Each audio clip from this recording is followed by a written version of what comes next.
Hello again, and welcome back to what I'm calling my journey as a dyslexic.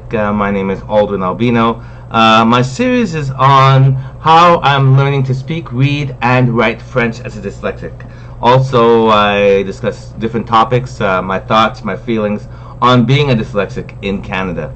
Today's video in my series is on Canada is really far behind the rest of the world when it comes to dealing with dyslexics.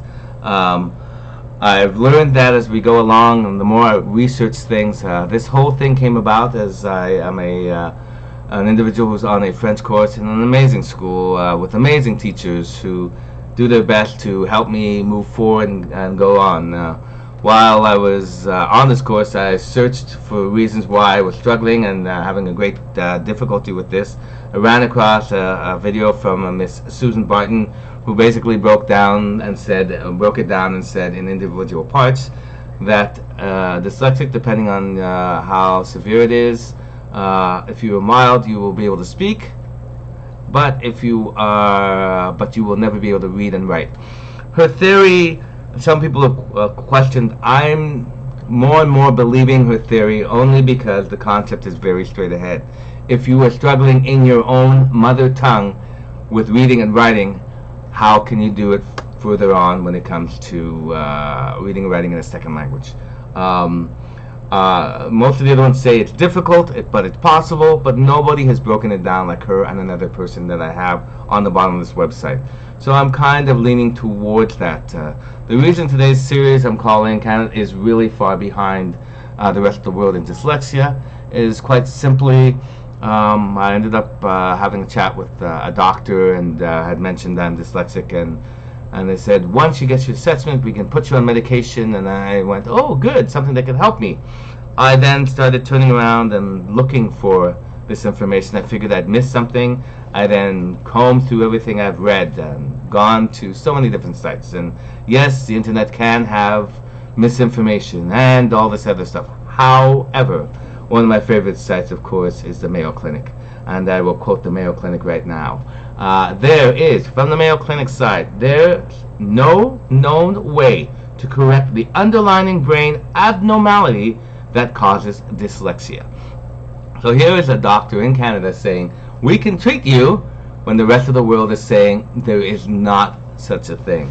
Along with things like that, I'll put these on the website, why I said Canada's far behind. The US has set so much information up on that. The UK has done that. We're looking at Australia dealing with the dyslexics. New Zealand, landmark cases that had to be fought in BC to just allow their kids to go to school because they're dyslexic.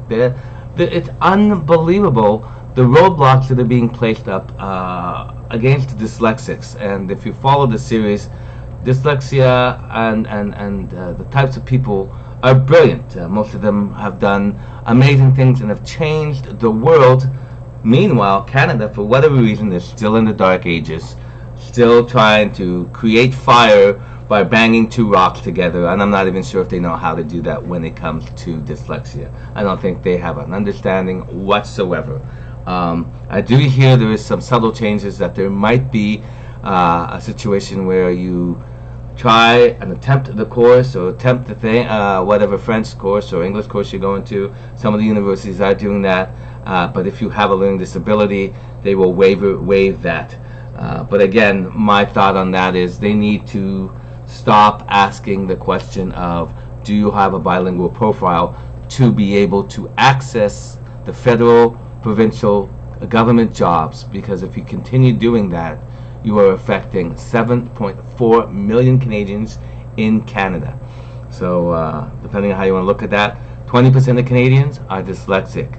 So 1 out of 4 that you see roughly walking down the street are dyslexic, who are now being told you are not, repeat, not allowed to get a job in the federal or provincial government or advance in your field. It sounds cold when I say not, but let me put that into perspective. If you have two equal applicants, coming in for a job, and one is given 10 points for having a bilingual profile, guess who wins out?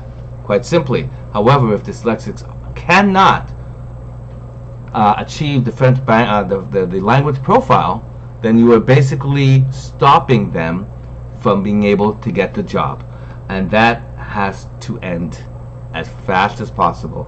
I now think I've realized what my goal is on this planet. I do have two, but this is going to be my main one right now. Is focusing on helping remove that barrier from the job applications for the federal and provincial government. There is no way that should be asked. Having a bilingual profile has not yet been proven that you're capable of the job better than a dyslexic or someone who is not bilingual, and it does not state that someone who is bilingual is more intelligent. So I'm not sure why we're asking that question, but I'm saying right now, because that question is prohibiting and basically handcuffing dyslexics by not allowing them to get the job, it goes back to the big giant ugly word, the big D word, discrimination. And I think my job, as I said now, is going to be ensuring that people understand what dyslexia is and understand how dyslexics should be treated. I believe, sadly, that most dyslexics are embarrassed to talk about it, and I get it. I've told some people, and I've been lucky because I have very close friends who will tell me, you're brilliant and you're amazing and you're a hard worker and on. But there are some people I do see in their eyes the look of, oh wow, you don't seem to be, obviously you're not very bright. And they try to repeat questions to me like, you do realize my IQ is a little higher, but it's all in my head. I keep it in there and reel it all in. It's frustrating to know that people will treat me in a very negative way, thinking that I'm not very bright. Between you, me, and the four walls, did some research. IQs for most people are in the 85 to 114 range. Any score over 140 is considered a high IQ. A score of over 160 is considered a genius. Between you and me, my IQ score sits at 141. So I'm not a stupid person, and some days it's kind of hard to look down and have people kind of look at you like you're not that bright. But again, I think it's because there is not enough awareness in Canada. Going back to my title, Canada is really far behind the rest of the world when it comes to dyslexia. So if you have any comments, any thoughts, please leave them. If you can, pass this on so that dyslexics in Canada can move forward and can be allowed to work in the federal, provincial government and other institutions that ask the question on the application, are you bilingual? Anyhow, have a great day. Take care. Bye.